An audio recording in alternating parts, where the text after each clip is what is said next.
Semoga Allah Subhanahu wa Ta'ala selalu senantiasa memberikan kita tetap ya iman padanya, hati diberikan barokah, manfaat dan selamat dunia akhirat bagi kita semuanya, amin. Pada kesempatan ini saya akan menyampaikan cerita tentang kisah menakjubkan Imam Syafi'i dalam menuntut ilmu.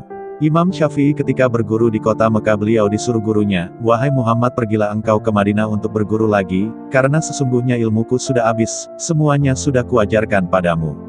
Imam Syafi'i menuruti gurunya itu dan ia berpamitan kepada ibunya. Berkatalah ibundanya Imam Syafi'i, "Nak, pergilah engkau menuntut ilmu di jalan Allah, kita ketemunya nanti di akhirat."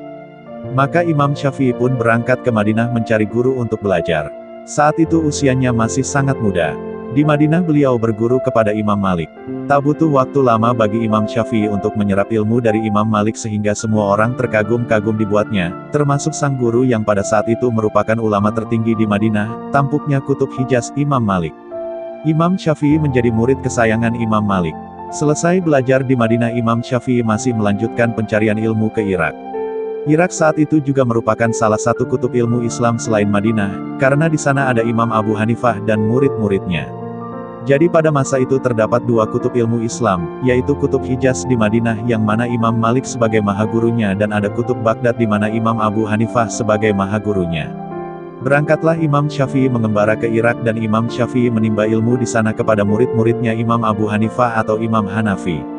Meski sudah banyak menyerap ilmu di Irak, Imam Syafi'i belum ingin pulang, karena belum ada panggilan dari ibundanya. Di Irak Imam Syafi'i berkembang menjadi murid yang terkenal sangat pintar dan tercerdas, sehingga dalam waktu singkat ia sudah diminta untuk mengajar. 1 murid, 2 murid, 3 murid sampai ribuan murid berbondong-bondong datang untuk berguru padanya. Hingga ia pun menjadi ulama besar yang terkenal ke seluruh penjuru Irak hingga Hijaz. Ketika musim haji datang, ibunya Imam Syafi'i selalu menunaikan haji. Suatu ketika di musim haji di Masjidil Haram ada sebuah pengajian besar yang mana pengajiannya dipimpin oleh seorang ulama besar dari Irak. Ulama besar dari Irak ini dalam ceramahnya sebentar-sebentar berkata, "Qala Muhammad bin Idris Asy-Syafi'i. Qala Muhammad bin Idris Asy-Syafi'i," berkata Muhammad bin Idris Asy-Syafi'i. Ibundanya Imam Syafi'i yang juga turut mendengar pengajian itu bertanya-tanya, "Muhammad bin Idris Asy-Syafi'i yang disebut guru besar itu Muhammad bin Idris Asy-Syafi'i yang mana?" Karena Muhammad adalah anaknya dan Idris adalah nama suaminya. Maka bertanyalah ibunya kepada ulama besar tadi, "Wahai Syekh, maaf saya bertanya, siapakah itu Muhammad bin Idris Asy-Syafi'i?"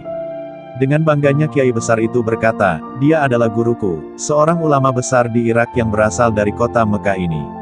Mendengar jawaban itu ibunya terkejut. Setahu dia tak ada nama Muhammad bin Idris Asy-Syafi'i yang berasal dari Mekah ini selain dari anaknya. Maka ibunya Imam Syafi'i berkata, "Ketahuilah wahai Syekh, sesungguhnya Muhammad bin Idris Asy-Syafi'i adalah anakku." Mendengar jawaban itu kiai besar itu pun terkejut, "Benarkah itu wahai ibu?" Ibunya Imam Syafi'i masih ada.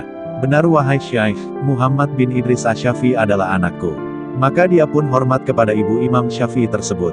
Setelah bercerita banyak, Syekh dari Irak tadi pun bertanya, "Lalu apa pesanmu untuk Imam Syafi'i wahai ibu?" "Katakan pada anakku, jika ia ingin pulang ke Mekah sekarang dia boleh pulang."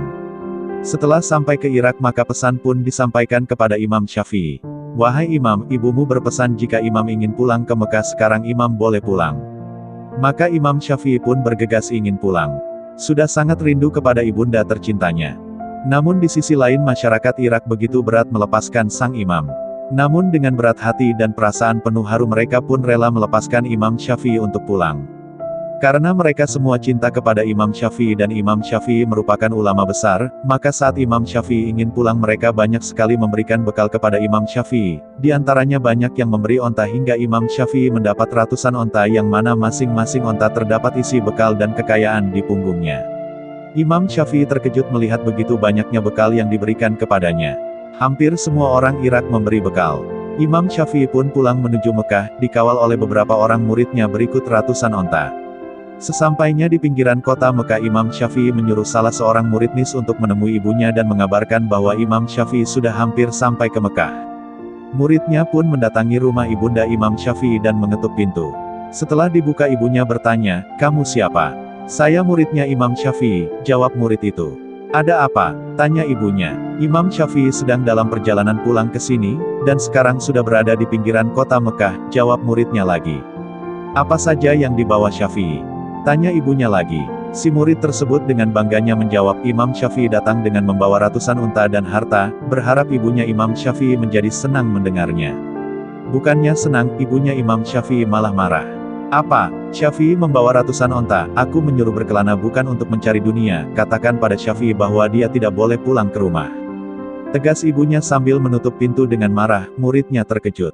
Maka dengan perasaan yang serba salah murid tersebut menyampaikan pesan ibunya kepada Imam Syafi'i. Ketika mendengar pesan tersebut Imam Syafi'i gemeteran ketakutan. Imam Syafi'i pun memerintahkan kepada muridnya untuk mengumpulkan warga miskin kota Mekah. Lalu semua unta berikut hartanya diberikan kepada warga Mekah hingga tak tersisa. Yang tersisa hanya kitab saja. Maka si murid tadi pun disuruh kembali menemui sang ibu.